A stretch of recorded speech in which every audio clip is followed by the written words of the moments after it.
Բարև ձեզ արգելի բարեկամներ, շարունակում ենք մեր հաղորդաշարը, կներեք ընդհատում եղավ մի որոշ ժամանակ տեխնիկական խնդիրների հետ կապված, այսօր մենք խոսենք էկզեմայի մասին։ Էկզեման դա մաշկի հիվանդություն է, որը բավականին տարածված է եւ այսօր բավականին մեծ ծավալ է շրջանակները ընդգրկում։ Էկզեման դա մաշկի հիվանդություն է, որը հաճախակի կրկնվող եւ սրացումներով ընթացող բորբոքային քրոնիկական հիվանդություն է, որը բնորոշվում է մաշկի պտկիկային շերտի շրջային բորբոքումով եւ վերնամաշկի բշտիկային փոփոխություններով։ Էկզեման դա մաշկի հակազդեցությունն է արտաքին եւ ներքին ազդակների նկատմամբ, որը պայմանավորված է նյարդային եւ ալերգիկ գործոններով, դրան գումարած նաեւ բորբոքային այդ ախտահարման վերքային գործընթացը, որը տեղի ունենում մաշկի վրա վարակի հետևանքով։ Այստեղ կարևոր նշանակություն ունի նաեւ օրգանիզմի նախատրամադրվածությունը։ Հիմա տեսնենք, թե ինչ է տեղի ունենում մաշկի վրա։ Քանի որ այն կապված է նրա ծագումնաբանությունը նյարդային եւ ալերգիկ գործոնների հետ, հապա էկզեման հաճախակի արտահայտվում է ներվային վերջույթների, այսինքն ծայրանդամների շրջանում, որ տեղի ունենում այդ կապված նաեւ ալերգիկ գործոնի հետ, առաջանում է մաշկի բորբոքումը։ Նախ տեղի է ունենում մաշկի կարմրություն, արտափքում եւ ցան։ Այդ շրջանում առաջանում են մանր բշտիկներ, որը նման է եռացող ջրի պղպճակներին, տարբեր չափերի բշտիկներ են, լցված շճային արտադրությամբ, շճային հեղուկով, որոնք արագորեն պատռվում են, առաջանում է էրոզիվ մակերես մաշկի վրա եւ արտահոսում է այդ շճային հեղուկը։ Այն չորանում է եւ չորացած տեղում առաջանում են թեփ, մանր այդպես թեփի տաշեղներ, պատահում է նաեւ այնպես, որ այդ բշտիկները չեն պատռվում եւ այդպես չորանում են եւ դարձյալ այդ տեղում առաջանում են մանր այդպես տաշեղներ։ Հետագայում այդ դա տեղի ունենում ալիքաձև, քանի որ դա ալիքաձև գործընթաց է, եւ մենք մաշկի վրա տեսնում ենք տարբեր բնույթ, ասենք մի տեղ մաշկի վրա կարող են լինել բշտիկներ պատռված, միտեղ արտահոսում է այդ հեղուկը եւ չորացած մակերեսներ են առաջանում մաշկի վրա, այս ընթացքում առաջանում է ուժեղ քոր, անտանելի քոր։ Քորվան հետևանքով առաջանում են ինֆեկցիայի անցնում, առաջանում են նաեւ վերքային թարախային մակերեսներ։ Քանի որ գործընթացը կապված է նյարդային համակարգի գրգռման, այսինքն ներվային ապրումներից, հետև գրգռումներից, ներշնչանքից եւ այլը, ապա այդ դեպքում կարող է ուժեղ զարգանալ այդ ցանը մաշկի վրա, էկզեմայի ցանը եւ ընթանալ այդպես ալիքաձև։ Միտեղ եթե մաշկի վրա լինում է այդ շճահոսությունը, ավելի շատ է արտահայտված, քան թե թեփային մակերեսը, ապա այս դեպքում մենք անվանում ենք թաց էկզեմա, թռչող էկզեմա։ Իսկ եթե գերակշռում է թեփը ավելի շատ եւ այդ բշտիկները չորացած են, այդ շճային արտադրությունը այլևս չկա, ապա այստեղ գործ ունենք չոր էկզեմայի հետ, իսկ եթե թեփը շատ է, ապա այստեղ ասում ենք, որ թեփոտվող թեփային էկզեմա է։ Հարգելի բարեկամներ, կարող է էկզեմայի ընթացքում, այս բոլոր հիվանդության ընթացքում բուժումը ձեռնարկելուց հետո նույնպես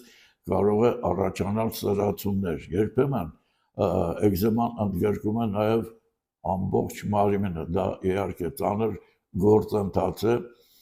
եւ պետք է ձեռնարկել անպայման բուժում եւ պայքար էկզեմայի դեմ, քանի որ էկզեման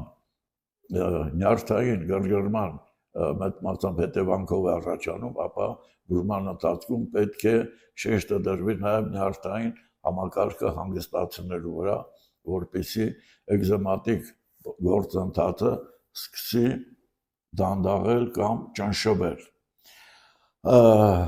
Հիմա հարգելի բարեկամներ, ինչ կարելի է անել էկզեմայի ժամանակ։ Էկզեմայի ժամանակ անպայման նախ, քանի որ ալերգիկ գործընթաց կա այստեղ, պետք է անպայման պահել որոշակի սննդակարգ, այսինքն հրաժարվել գրգռիչներից, դրանք են գազավորված քաղցր ջրերը, ցիտրուսները, շոկոլադը, շատ յուղոտ սնունդը, սուրճը պետք է քիչ օգտագործել, քանի որ սուրճը արգելում է, դանդաղեցնում է դեղերի ազդեցությունը։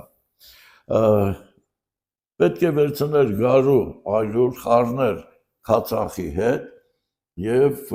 խմորը, այդ ստացված խմորը դնում եք վերքային մակերեսների վրա 2-3 ժամ տևողությամբ եւ օրվա ընթացքում կարելի է կրկնել 2-3 ժամ։ Սա թաց էկզեմայի ժամանակ շատ արդյունավետ միջոց է։